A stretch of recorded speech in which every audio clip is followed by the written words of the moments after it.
NEET റാങ്കിനെ തുടർന്നുള്ള അഖിലേന്ത്യാ medical allotment പ്രോസസ്സിനെ കുറിച്ച് അഥവാ മെഡിക്കൽ കൗൺസിലിംഗ് കമ്മിറ്റി നടത്തുന്ന അലോട്ട്മെന്റ് പ്രോസസ്സിനെ കുറിച്ചുള്ള ഒരു സ്റ്റെപ്പ് ബൈ സ്റ്റെപ്പ് പ്രോസസ്സിൻ്റെ വീഡിയോ ആണ് ഞാൻ ഇന്ന് ചെയ്യുന്നത്. അതോടൊപ്പം റൗണ്ടുകൾ, അതുപോലെ ഫ്രീസിങ്, ഫ്ലോട്ടിംഗ്, റെസിഗ്നേഷൻ, അപ്ഗ്രഡേഷൻ, ഇത്തരം കാര്യങ്ങളിലുള്ള നിങ്ങൾക്ക് ഉണ്ടായേക്കാവുന്ന സംശയങ്ങളെക്കുറിച്ച് ലാസ്റ്റ് ഒന്ന് സൂചിപ്പിക്കുകയും ചെയ്യുക എന്നതാണ് ഈ ഒരു വീഡിയോയുടെ ഉദ്ദേശം. നോക്ക്, നമ്മൾ mcc.nic.in വെബ്സൈറ്റിൽ കയറി കഴിഞ്ഞാൽ നമ്മൾ താഴെ തന്നെ ന്യൂ രജിസ്ട്രേഷൻ റൗണ്ട് വന്നെന്ന് കാണിക്കും. അതിങ്ങനെയാണ് കാണിക്കുക.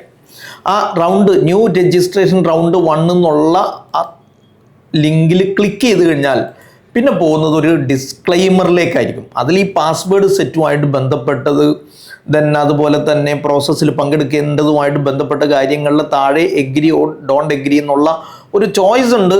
സ്വാഭാവികമായിട്ട് മുന്നോട്ട് പോകാൻ ആഗ്രഹിക്കുന്ന ആളുകൾ എഗ്രി എന്നുള്ളതിലായിരിക്കും ഫോക്കസ് ചെയ്യുക. അത് അത് ക്ലിക്ക് ചെയ്ത് കഴിഞ്ഞാൽ പിന്നീട് നേരെ പോകുന്നത് രജിസ്ട്രേഷൻ പ്രോസസ്സിലേക്കാണ്. അതിൽ NEET UG roll number, NEET UG application number, candidates name, mother name, date of ബർത്തിനുള്ളൊരു ഓപ്ഷൻ ഉണ്ട്, അത് കൊടുക്കുക. അതുപോലെ താഴെ കൊടുത്തിരിക്കുന്ന സെക്യൂരിറ്റി പിന്നും കൊടുത്ത് സബ്മിറ്റ് ചെയ്ത് കഴിഞ്ഞാൽ പിന്നെ അടുത്ത പേജിലേക്ക് പോകുമ്പോൾ സ്വാഭാവികമായിട്ടൊരു പുതിയ പാസ്വേഡ് ഉണ്ടാക്കാനായിരിക്കും ചോദിക്കുക.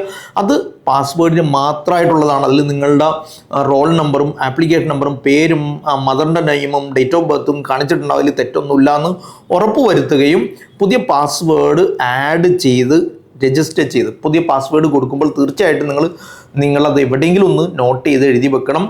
അതുപോലെ താഴെ സെക്യൂരിറ്റി പിന്നുണ്ട്, അത് സബ്മിറ്റ് ചെയ്ത് കഴിഞ്ഞാൽ പിന്നെ വരുന്നത് ഒരു OTP ക്രിയേഷനാണ്. നിങ്ങൾ കൊടുത്ത മൊബൈൽ നമ്പറിലോ നിങ്ങൾ കൊടുത്ത ഇമെയിലിലോ ഏതെങ്കിലും ഒന്നിൽ നിന്ന് ഈ OTP കളക്ട് ചെയ്ത് അതും എൻ്റർ ചെയ്ത് കഴിഞ്ഞാൽ രജിസ്ട്രേഷൻ പ്രോസസ്സ് പൂർത്തിയായി.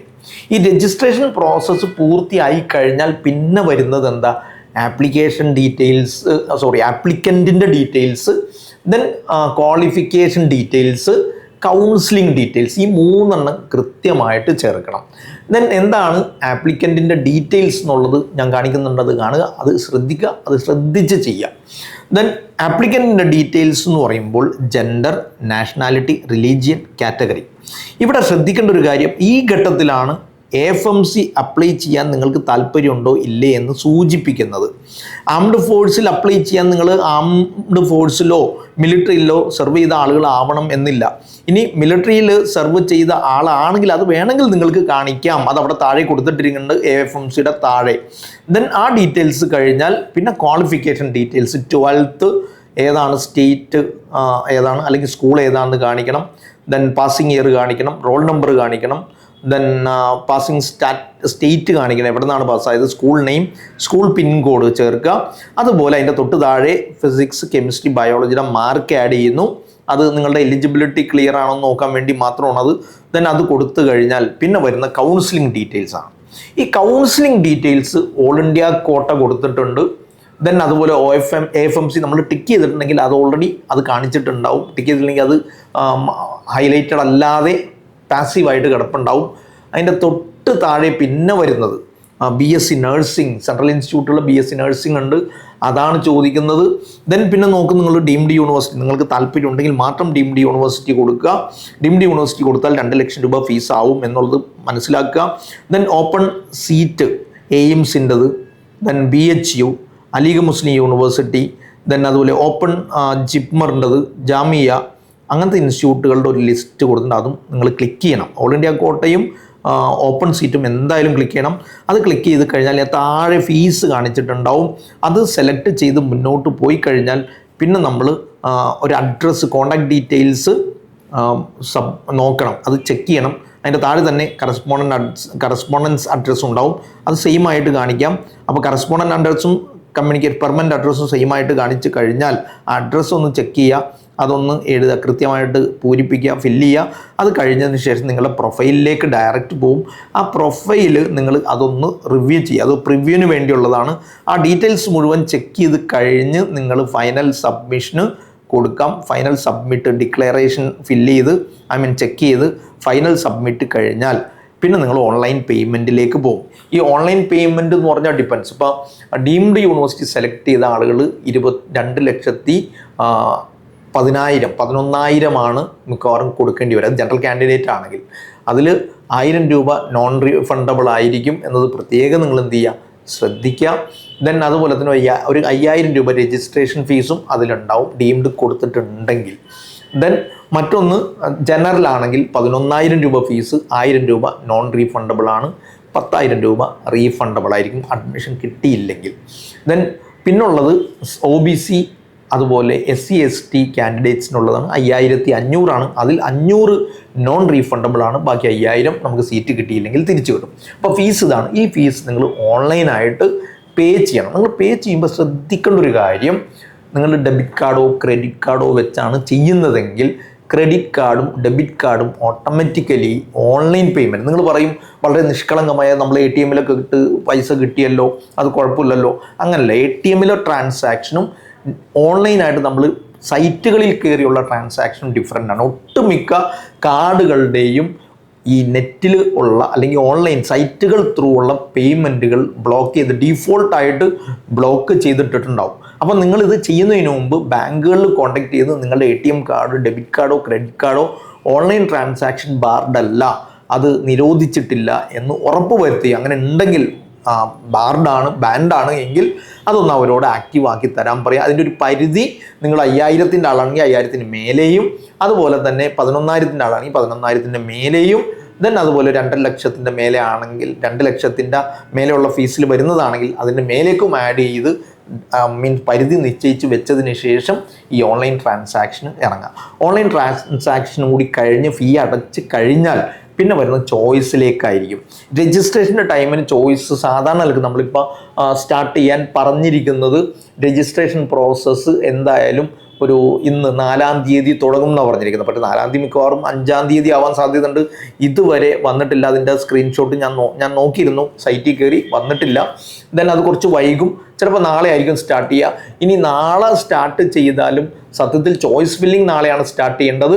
പക്ഷേ ചോയ്സ് ഫില്ലിംഗ് ചിലപ്പോൾ 7-ാം തീയതിയിലേക്ക് മാറും. അതുകൊണ്ട് ചോയ്സ് നമ്മൾ രജിസ്റ്റർ ചെയ്ത് കഴിഞ്ഞാൽ ചോയ്സ് ഫില്ലിങ്ങിലേക്ക് എത്തുമ്പോൾ ചോയ്സുകളൊന്നും കാണില്ല. അതുകൊണ്ട് ടെൻഷൻ ആവേണ്ടതില്ല. ചോയ്സ് ഫില്ലിംഗ് ക്രമേണ പിന്നെ 7-ാം തീയതി തുടങ്ങും. എന്തായാലും കരിയർ ഗുരുവിൽ ചോയ്സ് ഫില്ലിംഗ് പ്രോസസ്സ് 7-ാം തീയതി രാവിലെ മുതലാണ് തുടങ്ങാൻ ഉദ്ദേശിക്കുന്നത്. ചിലപ്പോൾ അങ്ങോട്ടും ഇങ്ങോട്ടോ വൈകിയേക്കാം. എങ്കിലും പ്രോസസ്സ് കരിയർ ഗുരുവിൽ എല്ലാ വിദ്യാർത്ഥികൾക്കും മുൻകൂട്ടി രജിസ്റ്റർ ചെയ്ത വിദ്യാർത്ഥികൾക്ക് ചെയ്തു കൊടുക്കുന്നുണ്ട്. കൃത്യമായി ചോയ്സസ് ഫില്ല് ചെയ്യാൻ ഇവിടുത്തെ സൗകര്യം ഉപയോഗിക്കാവുന്നതാണ്. ഇനി സാധാരണ നിലക്ക് നമ്മൾ ഇപ്പോഴത്തെ കഴിഞ്ഞ കൊല്ലത്തിൽ നിന്ന് വ്യത്യസ്തമായിട്ടുള്ള 3 കാര്യങ്ങൾ എന്തൊക്കെയാണ്? ഒന്ന് ഒരു ഫ്ലോട്ട് ചെയ്യാൻ, മറ്റൊന്ന് ഫ്രീസ് ചെയ്യാൻ, മറ്റൊന്ന് ഓൺലൈൻ റെസിഗ്നേഷനുള്ള ചാൻസുകൾ തന്നിട്ടുണ്ട്, അപ്ഗ്രേഡേഷൻ ഉള്ളത്. എന്താണ് ഈ ഫ്രീസ് ചെയ്യാന്ന് പറഞ്ഞാൽ, 1ാമത്തെ റൗണ്ടിൽ നമുക്ക് തൃശ്ശൂർ ഗവൺമെൻറ് മെഡിക്കൽ കോളേജ് കിട്ടി. നമ്മൾ അതിൽ ഹാപ്പിയാണ്. വേറെ ഒന്നിലേക്കും പോകാൻ താല്പര്യമില്ല എങ്കിൽ നമുക്ക് സൈറ്റിൽ തന്നെ ഓൺലൈനായിട്ട് ഫ്രീസ് ചെയ്യാനുള്ള ഓപ്ഷൻ എടുക്കാം.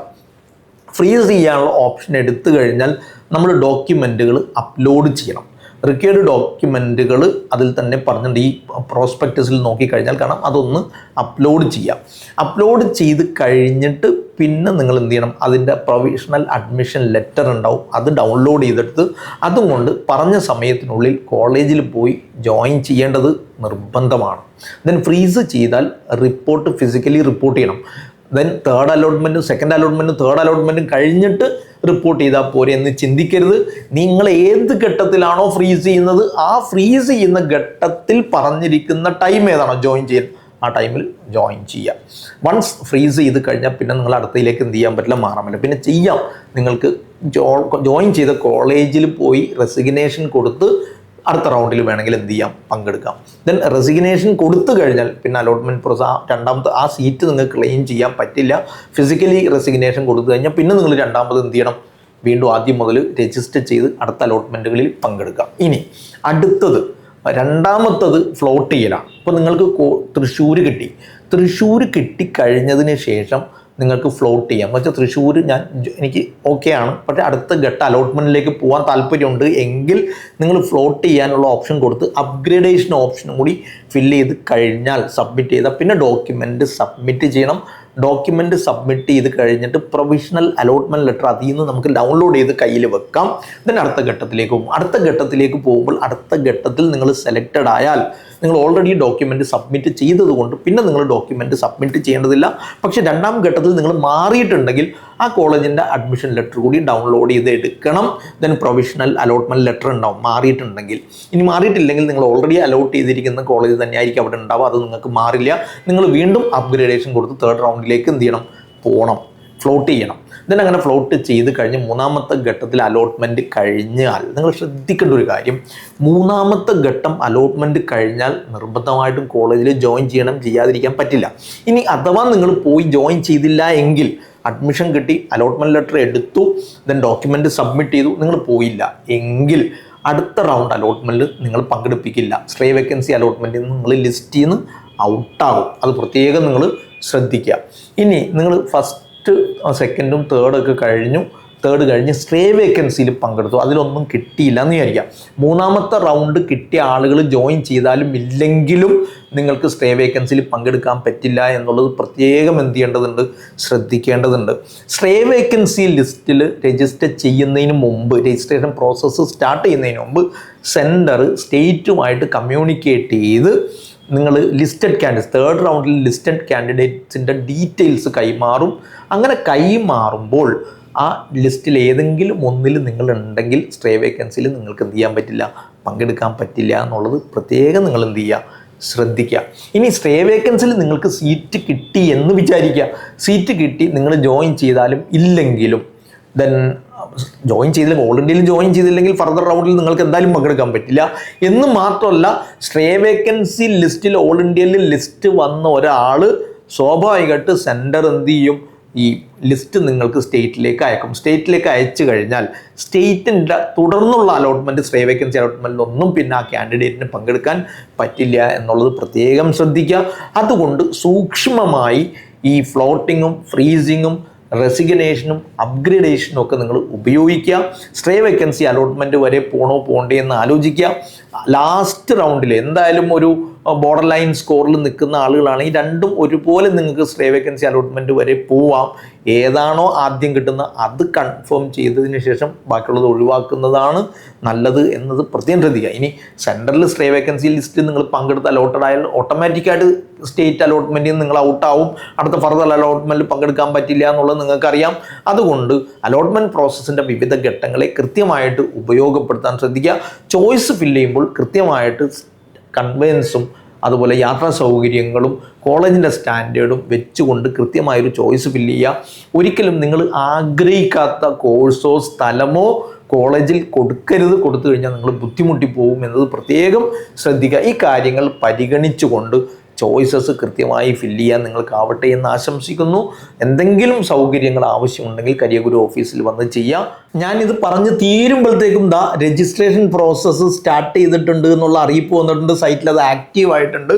ഈ പ്രാവശ്യത്തെ രജിസ്ട്രേഷൻ പ്രോസസ്സ് നമ്മൾ ശ്രദ്ധിക്കേണ്ടത് mcc.nic.in വെബ്സൈറ്റിൽ കയറി കഴിഞ്ഞാൽ അതിൻ്റെ ലാസ്റ്റ് താഴെ ന്യൂ രജിസ്ട്രേഷൻ ഫണ്ട്, ഒരു UG കൗൺസിലിംഗ് രജിസ്ട്രേഷൻ ഫണ്ട് നമുക്ക് കാണാം. അതിൽ ക്ലിക്ക് ചെയ്ത് കഴിഞ്ഞാൽ അതിൽ നിന്ന് നേരെ പോകുന്നത് ഒരു ആപ്ലിക്കൻ്റ് ലോഗിൻ സൈറ്റിലേക്കാണ്, ഒരു ലോഗിൻ ഭാഗത്തേക്ക്. ആ ലോഗിൻ്റെ താഴെ, ലോഗിൻ നമുക്ക് ഡയറക്റ്റ് ചെയ്യാൻ പറ്റില്ല, കാരണം താഴെ ന്യൂ കാൻഡിഡേറ്റ് രജിസ്ട്രേഷൻ ഉണ്ട്. അതിൽ കയറി ക്ലിക്ക് ചെയ്താൽ ഒരു ഡിസ്ക്ലൈമറിലേക്ക് പോകും. ആ ഡിസ്ക്ലൈമർ, ഈ പ്രാവശ്യത്തെ ഡിസ്ക്ലൈമർ കുറച്ചുകൂടി വിശാലവും വിശദവുമാണ്. അതിൽ നിങ്ങൾ അപ്ലോഡ് ചെയ്യേണ്ട, ഈ റിപ്പോർട്ടിംഗ് ടൈമിൽ അപ്ലോഡ് ചെയ്യേണ്ട ഡോക്യുമെൻറ്റുകളെ കുറിച്ചും കൃത്യമായിട്ട് പറഞ്ഞിട്ടുണ്ട്. ആ ഡോക്യുമെൻറ്റുകൾ ഏതൊക്കെയാണ്? ഒന്ന് 10th സർട്ടിഫിക്കറ്റ്, മറ്റൊന്ന് 12th സർട്ടിഫിക്കറ്റ്, ദെൻ മറ്റൊന്ന് date of birth DOB certificate, അത് പ്രൂവ് ചെയ്യുന്നത്, then admit card, NEET admit card, NEET score card, പിന്നെ കാസ്റ്റ് സർട്ടിഫിക്കറ്റ്, അത് NCL OBC ആണെങ്കിൽ അത് സബ്മിറ്റ് ചെയ്യുക, PWO കാൻഡിഡേറ്റ്സ് ആണെങ്കിൽ അതും സബ്മിറ്റ് ചെയ്യുക. ഇതാണ് പറഞ്ഞത്. ഇതെല്ലാം PDF വേർഷനാണ് എന്ത് ചെയ്യാൻ പറഞ്ഞിരിക്കുന്നത്, ഡൗൺലോഡ് ചെയ്യാൻ പറഞ്ഞിരിക്കുന്നത്. സ്പെസിഫിക് അതിൻ്റെ ഒരു ഡയമണ്ട് ഫോർമാറ്റ് അതിൽ പറഞ്ഞിട്ടുണ്ട്, അതും കൂടി ശ്രദ്ധിക്കുക. ഏതായാലും കൃത്യമായി ചോയ്സസ് ഫില്ല് ചെയ്യാൻ സാധിക്കട്ടെ എന്ന് ആശംസിക്കുന്നു. Bye bye. Career Guru, moulding your future.